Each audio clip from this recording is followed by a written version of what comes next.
Bienvenue sur cette vidéo, ce tutoriel du site ouille.fr qui est un site à vocation d'aider les soignants au sens large, les médecins, les infirmiers, les kinés installés en profession libérale et qui ont envie de continuer à bosser en utilisant un maximum d'outils pour se simplifier la vie et pas simplement subir les enquiquinements permanents. Aujourd'hui, on va parler de la carte ICPS, de l'utilisation de la ICPS qui permet de grandement se faciliter la vie. On connaît tous la carte CPS, elle existe depuis plusieurs années. C'est cette petite carte qui nous permet de facturer, d'utiliser plusieurs services comme les messageries sécurisées si vous les utilisez ou d'avoir accès à un certain nombre de procédures. Je pense aux déclarations de ROS, aux commandes d'ordonnances sécurisées. Tout ça avec un petit boîtier, vous avez votre carte, vous la glissez dans un lecteur que vous avez acheté et vous avez accès à un certain nombre de services. On est maintenant en 2025, il y a quand même des choses un petit peu plus élaborées qui peuvent être faites que l'usage de cette carte physique qu'on n'a pas toujours avec soi ou le lecteur qui fonctionne pas toujours,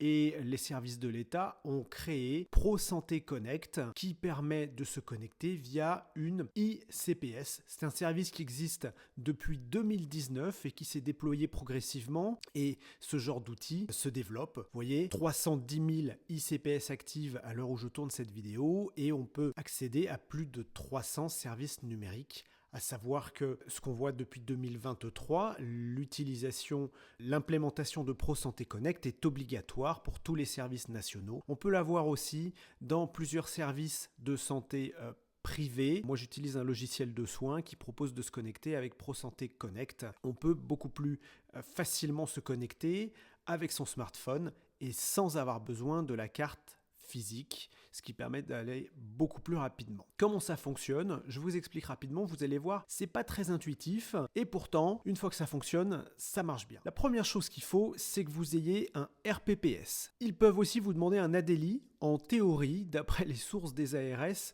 il n'y a plus d'ADELI.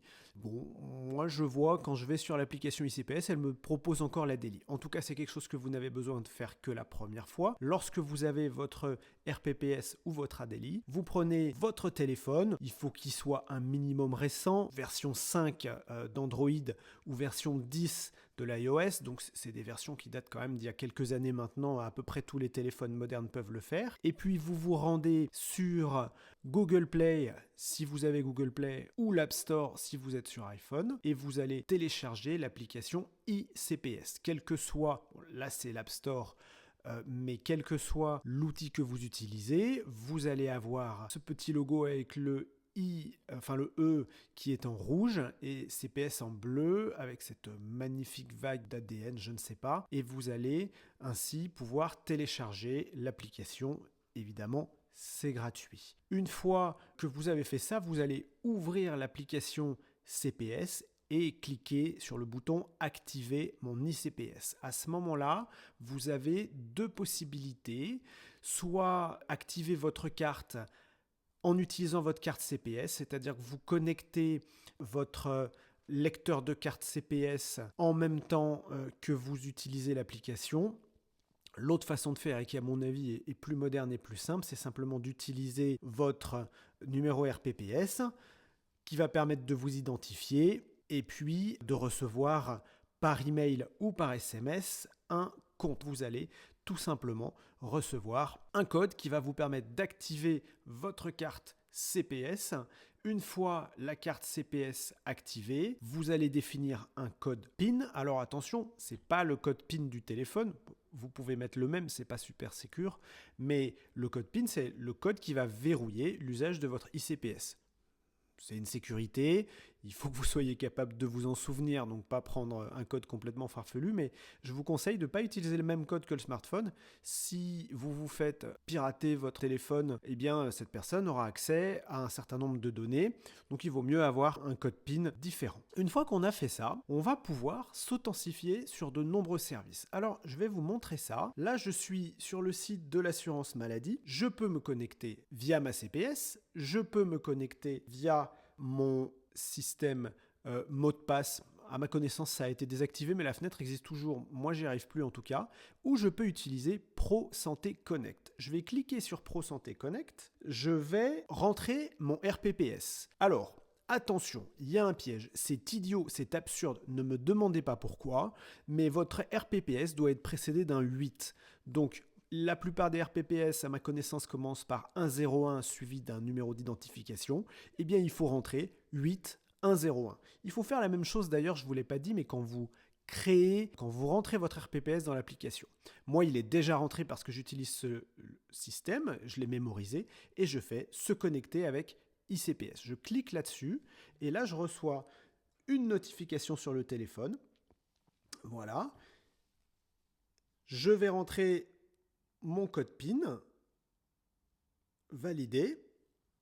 Et vous avez vu, sur mon ordinateur, il m'a affiché la sécurité que je devais sélectionner le 15. Je sélectionne le 15 sur l'application. Voilà, j'ai réussi à me connecter. Et donc, je suis connecté sur le site de l'assurance maladie, Amélie Pro, et je peux avoir mes services, déclarer mes ROSP, voir mes paiements, télécharger différents justificatifs, enfin, faire toutes les opérations. Un autre exemple de connexion avec la ICPS. Cette fois, je vais aller sur le site Mon Sisra, qui est un site pour les soignants en Rhône-Alpes. Je vais sur s'authentifier. Je vous montre ça parce que ça se présente un peu différemment. C'est une boîte sur laquelle il y a de très nombreuses façons de se connecter. Ça fonctionne aussi comme ça pour le DMP, par exemple. Et donc, on a la carte CPS classique avec le lecteur, tout un tas d'autres moyens de connexion. Et celui qui nous intéresse là, c'est le PSC Pro Santé Connect. Je clique sur l'onglet, je clique sur l'icône et je me retrouve une nouvelle fois sur la fenêtre de connexion avec mon RPPS qui est préenregistré, se connecter avec l'ICPS. Il me dit qu'il faudra que je rentre le 56. J'ai reçu une alerte sur l'iPhone, c'est mon écran d'iPhone que vous voyez là. Hop, je coche le 56 et voilà, je peux maintenant me connecter à ce système-là qui va me permettre de faire toutes les opérations, connexion à ma messagerie qui s'appelle Sisra en Rhône-Alpes, mais aussi connexion au DMP, à CertiDC. Juste une petite chose sur l'application de CPS, notez qu'il y a un onglet Services qui propose de nombreux onglets. Je ne sais pas à quoi ça sert de cliquer là-dessus. Il vous envoie vers les pages, mais il ne vous facilite pas la connexion. Donc, bon, je ne sais pas à quoi ça sert. En tout cas, ne vous faites pas avoir comme beaucoup de gens. N'allez pas là-dessus. C'est pas ça que vous voulez faire pour vous connecter aux services en ligne. J'espère que ce court tutoriel vous a été utile. On en a encore beaucoup sur le site ouïe.fr. C'est donc une newsletter pour aider les soignants à se simplifier la vie. Je vous propose de cliquer sur le lien en description ou de vous rendre sur www.ouïe.fr pour vous inscrire à la newsletter. C'est gratuit et vous recevrez des conseils, des vidéos ou des textes courts pour vous inspirer et vous aider à mieux travailler, à mieux être au service de nos soignants, de nos patients, sans négliger les soignants. Je vous souhaite une bonne fin de journée et je vous retrouve très vite sur ouïe.fr.